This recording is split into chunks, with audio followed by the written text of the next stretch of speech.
स्वागत है आप सभी का आपके अपने YouTube चैनल एग्ज़ाम वॉरियर्स पर। आज के वीडियो में हम बात करने वाले हैं जूनियर अकाउंटेंट भर्ती 2023 के बारे में, जहां पर आप सभी को अभी तक ये मालूम है कि इसका एग्ज़ाम सितंबर में होने वाला है। साथ ही यहां पर जो पदों की संख्या है वो लगभग 5388 रहेगी।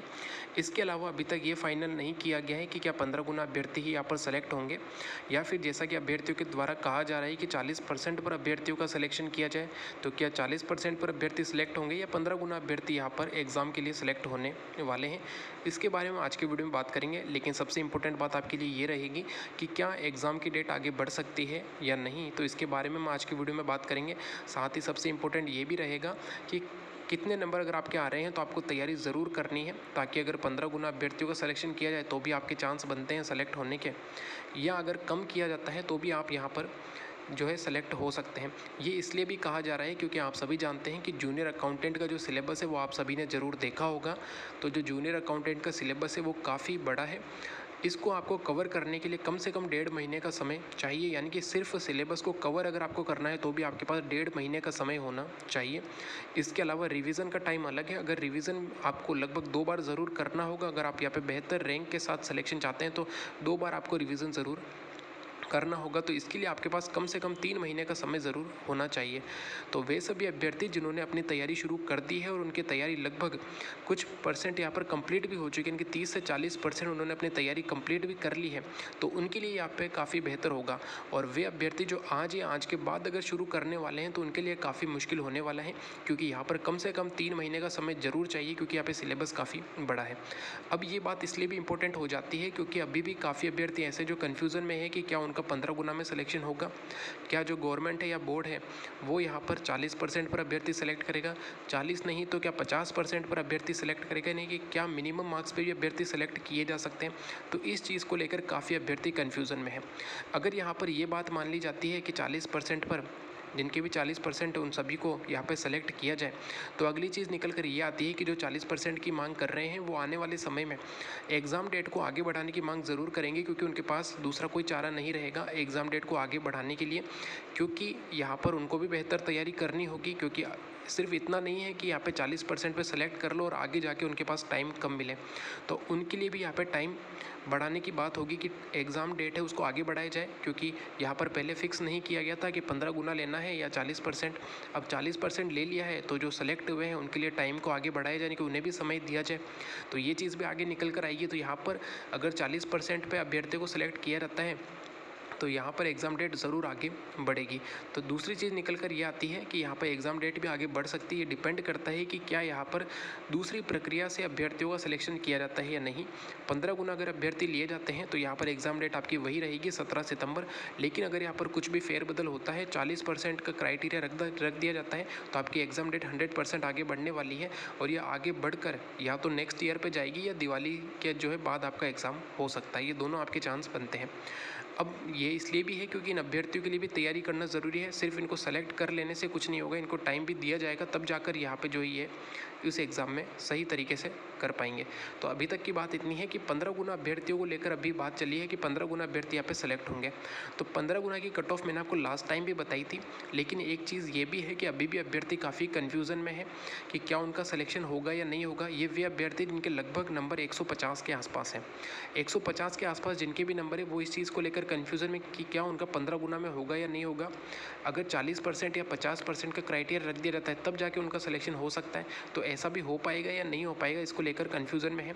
तो वे सभी अभ्यर्थी जिनके लगभग 150 नंबर बन रहे हैं, यानी कि 150 से उससे ज़्यादा है, तो उन्हें तो यहाँ पर तैयारी ज़रूर करनी चाहिए।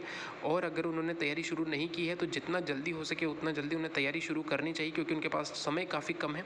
अगर वो इसमें और भी लेट होते हैं तो फिर उनके हाथ में कुछ भी नहीं रह जाता। चाहे बाद में जो है 40 या 50% भी सिलेक्ट कर लिया जाए, तब उनके हाथ में कुछ नहीं रहेगा। तब जाके यही अभ्यर्थी जो है एग्ज़ाम डेट को आगे बढ़ाने की मांग करेंगे।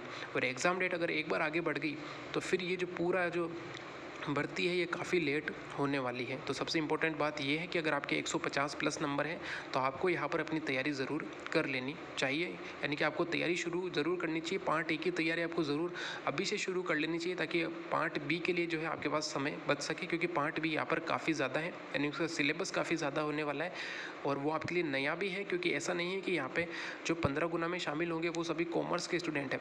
ऐसा बहुत ही कम होगा, यानी कि जो 15 गुना की जो लिस्ट आएगी उसमें लगभग 10 से 15% ही अभ्यर्थी ऐसे होंगे जिनके सब्जेक्ट कभी कॉमर्स रहा होगा, वरना यहाँ पर आर्ट्स और साइंस के स्टूडेंट काफ़ी ज़्यादा मिलने वाले हैं और उन सभी के लिए सिलेबस काफ़ी नया है, तो उन सभी के लिए यहाँ पे काफ़ी समय लगने वाला है। अगर हम बात करें टोटल पोस्ट है 5388, यानी कि लगभग अगर 15 गुना अभ्यर्थी सेलेक्ट होते हैं तो 81,000 अभ्यर्थी यहाँ पे सेलेक्ट किए जाएंगे। जनरल, ओबीसी, ईडब्ल्यूएस के लिए अगर हम बात करें तो 15 गुना की कट ऑफ लगभग 175 नंबर रह सकती है। एमबीसी की 165 नंबर, एससी एसटी 155 नंबर की कट ऑफ देखने को मिलेगी। अगर हम ओवरऑल बात करें, यानी कि अगर कुछ परिवर्तन होता है तो भी यहाँ पर जो अभ्यर्थी 150 नंबर के आसपास है उन्हें तो यहाँ पर तैयारी ज़रूर शुरू करनी चाहिए, ताकि बाद में ऐसा नहीं हो कि वो सेलेक्ट भी हो जाए, यानी कि वो यहाँ पर एग्ज़ाम के लिए सेलेक्ट भी हो जाए लेकिन उनकी तैयारी उतनी बेहतर नहीं हो पाए। तो जिनके भी 150 के आसपास नंबर है उन्हें तो यहाँ पर तैयारी ज़रूर करनी है। अगर यहाँ पर 40% पे सेलेक्ट कर लिया जाता है, यानी कि 120 नंबर लाने वाले सभी अभ्यर्थी अगर यहाँ पे सेलेक्ट होते हैं तो आप सभी जानते हैं कि इतने अभ्यर्थी, यानी कि 120 नंबर लाने वाले काफ़ी ज़्यादा अभ्यर्थी, इनकी संख्या लगभग 2.5 से 3 लाख हो सकती है।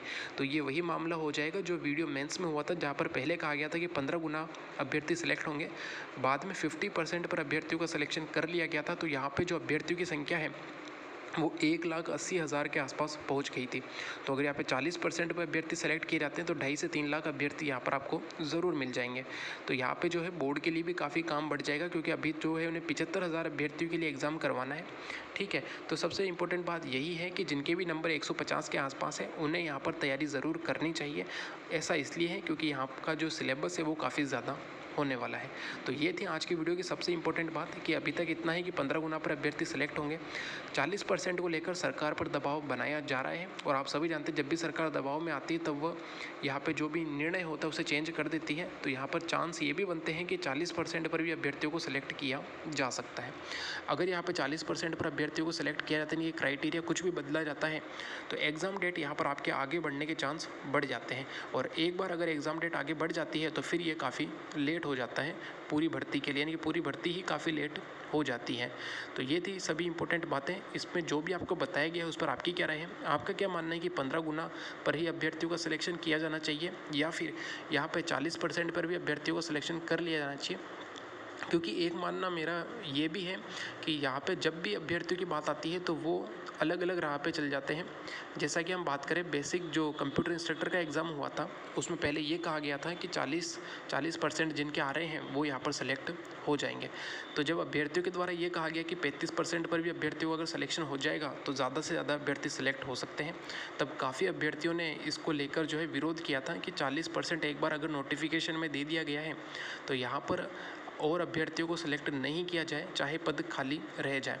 तो अब यहाँ पर बात आ रही है कि 15 गुना का जो है नोटिफिकेशन में आ गया था, फिर भी अब अभ्यर्थी अगर मांग करते हैं कि 40% पर अभ्यर्थियों का सिलेक्ट किया जाए तो ये दो तरह की बातें हो जाती है। तो इसको लेकर अब बोर्ड को एक नियम बनाना चाहिए कि या तो नोटिफिकेशन में हो उसे ही माना जाए, या फिर अगर कुछ परिवर्तन करना हो तो नोटिफिकेशन में साफ लिख दिया जाए कि बाद में इसमें परिवर्तन किया जा सकता है।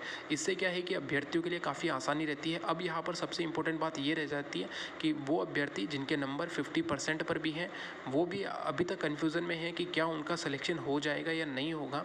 तो इसको लेकर अब जो है बोर्ड को ठोस कदम उठाना चाहिए कि पहले ही क्लियर कर दिया जाए कि क्या यहाँ पर जो नोटिफिकेशन में लिखा गया उसे ही मानना है या बाद में इसे समय के अनुसार बदला जा सकता है, जिससे कि अभ्यर्थियों के लिए यहाँ पर काफ़ी सुविधा हो।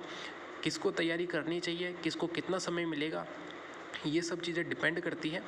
अब यहाँ पर अगर 40% कर भी दिया जाता है तो काफ़ी अभ्यर्थियों को यहाँ पर कोई फ़ायदा नहीं होने वाला है, क्योंकि अब जो एग्ज़ाम डेट है उसमें लगभग 2.5 महीने का ही समय बाकी है, लगभग 2 महीने, और आप मान के चलिए तो 20 दिन का समय यहाँ पर आपके पास है आप सभी को तैयारी करने के लिए। तो जिन्होंने तैयारी शुरू कर दी है उनकी एक बेहतर तैयारी है। जो अभी भी इसी आस में बैठे हैं कि 40% या 50% के क्राइटेरिया पर सेलेक्ट किया जाएगा तो उनकी तैयारी उतनी प्रॉपर नहीं हो पाएगी, और अगर एग्ज़ाम डेट आगे बढ़ता है तभी उनके लिए कुछ हो पाएगा। तो यह था हमारा वीडियो। इसमें जो भी बताया गया है उस पर आपकी क्या राय है वो आप कमेंट बॉक्स में ज़रूर बताइएगा। Thank you. जय हिंद, जय भारत।